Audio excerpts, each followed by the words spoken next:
Je m'appelle Molicho Omari Josué.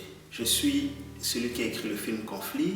Ce film, en bref, comme on dit synopsis, il parle d'un jeune africain qui vient d'arriver dans un pays étranger et avec l'espoir de trouver son bonheur, comme qui dirais-je, son oasis quoi. Mais il va être confronté à beaucoup de choses qui vont le surprendre et voilà, c'est un peu ça. Depuis que je suis tout petit, j'aime le cinéma. Vraiment, je suis un grand fan. Bon, bien sûr, comme toutes les autres personnes, j'aime aussi le football. Mais bon, j'ai toujours voulu faire une carrière dans le cinéma. Beaucoup plus dans l'écriture, c'est-à-dire écrire une histoire, écrire... Bon, pas refaire le monde, mais écrire une histoire qui aura un sens. Et dès là, je me suis dit, bon, dans la ville où je suis, j'ai quelqu'un qui filme, j'ai des amis autour de moi qui peuvent m'aider à réaliser ce projet. Je me suis lancé. J'avais un travail étudiant, un job étudiant comme on le dit. Un jour, je travaillais avec l'ami qui fait partie même des acteurs principaux. Il me pose une question. Il me dit, Joe, que comptes-tu faire après tes études? Je le regarde dans les yeux, je lui dis, j'aimerais faire du cinéma aux États-Unis, comme Jean-Claude Van Damme. Il me dit, waouh, très bien. Mais, c'était sa phrase. Il dit, mais je souhaiterais que tu commences quelque chose ici. Au lieu de finir tes études, tu ne fais pas le projet, tu vas ailleurs pour faire le projet. Pourquoi pas commencer maintenant? C'était le déclic. L'aspect financier du film, en fait, je suis un jeune étudiant. Pour réaliser chaque projet, il faut de l'argent. Alors, j'ai dû faire des économies. Donc, faire un sacrifice, en fait, parce que avec tout ce que ma famille m'envoie, je pouvais aller en boîte de nuit, faire des voyages ou tout autre délire. Il y en a plusieurs dans le monde, vous le savez. Mais je me suis dit que j'ai une idée en tête. Pour l'accomplir, il faut de l'argent. Et j'ai dû épargner, vraiment beaucoup épargner.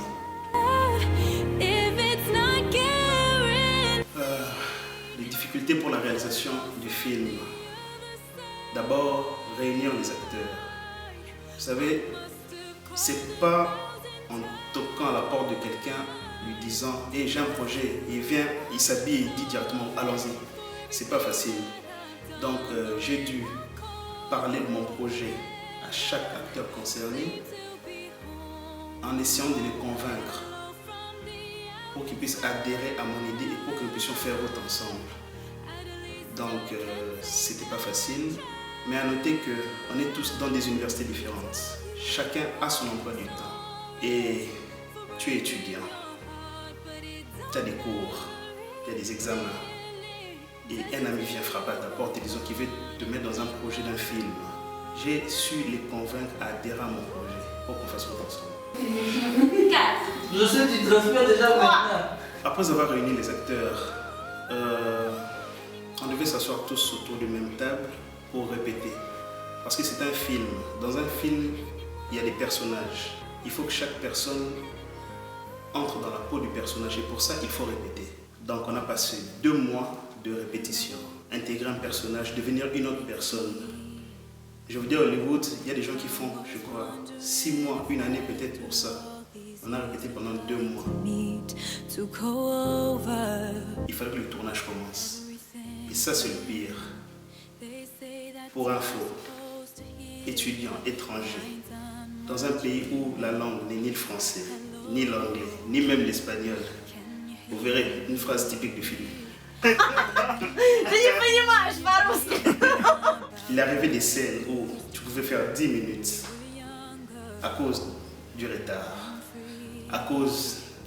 C'est un film, tu es devant la caméra, tu peux parler, tu bégayes, tu as le texte en tête et tout d'un coup, plus rien. Alors, ma chère Ingrid, tu as perdu ta langue? Aurélie. Elle s'appelle pas Ingrid. Aurélie. On pouvait avoir une scène de 10 minutes. Mais quand il fallait tourner, ça nous prenait 5 heures, 6 heures.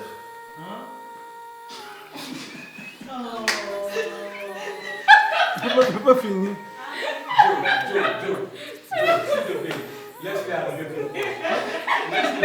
Non, c'était bien, mais pourquoi vous rigolez? Dika, c'est pas ce qu'on a vidéo ici. Wow, je vous dis pas, il y avait des nuits blanches. Le moment où le corps humain doit se reposer, toi tu travailles pendant la nuit. Tu es sous pression. On a pas dit ces deux mots-là, attends un peu. Tu veux manger? Il est 3h31 minutes, Bika. Il est quelle heure? Vraiment, c'était une belle expérience, mais avec beaucoup de difficultés. Parce que vous savez, on voit tous des films à la télé. Tu regardes un film, tu es assis là, comme ça, tranquille. Oh, c'est beau, c'est bien, ça a l'air simple. Tu vois un acteur qui fait un geste, par exemple, même embrasser une fille, tu te dis quoi? Ah, c'est facile. Mais je vous assure, dans la réalisation, c'est autre chose. Donc, j'ai pu comprendre que ce n'est pas facile. Alors, j'ai situé ça en 3 étapes. L'argent, comme je l'ai dit au départ, tu ne peux pas faire un projet si tu n'as pas les moyens financiers. Deuxièmement, il y a la motivation. Tu as de l'argent, oui, bien sûr, mais s'il n'y a pas de motivation, comment tu avances? Tu ne peux pas avancer. Donc la motivation, c'est aussi une phase importante. Et pour conclure, la 3e étape, c'est la pression. Ce projet a réuni plusieurs nationalités, dont certains étant en fin de cycle, d'autres devaient aller en vacances. Alors, toute cette multitude de choses a créé une pression pour que nous puissions finir le film dans les délais. Alors pour moi, ce projet est une réussite parce que déjà qu'on n'est pas des professionnels, c'est une première aventure dans laquelle on a acquis une expérience. Vous verrez la prestation de chaque acteur. Ils n'ont jamais fait ça auparavant en fait. C'est une première expérience. Et quelqu'un qui se dit que je vais jusqu'au bout. Vraiment, je dis que c'est une réussite. On l'a fait. J'aimerais commencer par ma famille, la famille Moulicho.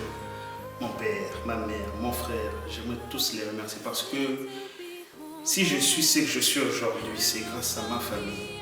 J'aimerais ajouter une particularité sur mon frère, Glody Moulicho. Depuis que j'ai commencé à lui parler des cinémas, il m'a toujours soutenu. Il me donne des idées. Il est toujours là. En fait, c'est comme... Bon, c'est vraiment le grand frère. C'est vraiment le grand frère parfait. Je remercie Vini Luntalaki à Kinshasa. Il m'a toujours soutenu dans toutes mes idées. C'est vraiment un ami proche. Il y a Souley Robin Ndiaye. Il est à Londres. Monsieur Real Boys Entertainment. C'est pas tout. Il y a Rolly Baby en France, Paris, avec le champagne. Chantal, merci beaucoup mon frère.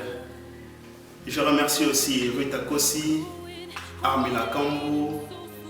Je remercie encore le DJ Divandoti, sans oublier Morénique et Mustapha, Manu Kitoko et toutes les personnes que je porte à cœur. Je vous dis merci. Je ne pourrais pas terminer sans dire merci à JB Pro Studio qui m'a aidé dans ce projet jusqu'à sa fin. JB Pro Studio a cru en moi, a cru en mon projet et m'a dit faisons route ensemble jusqu'à la fin. C'était pas facile, mais ils étaient avec moi et vraiment je ne peux pas oublier. Ça a l'air simple, mais c'est vraiment quelque chose qui reste marqué à vie. En tout cas, du fond du cœur, je vous dis merci.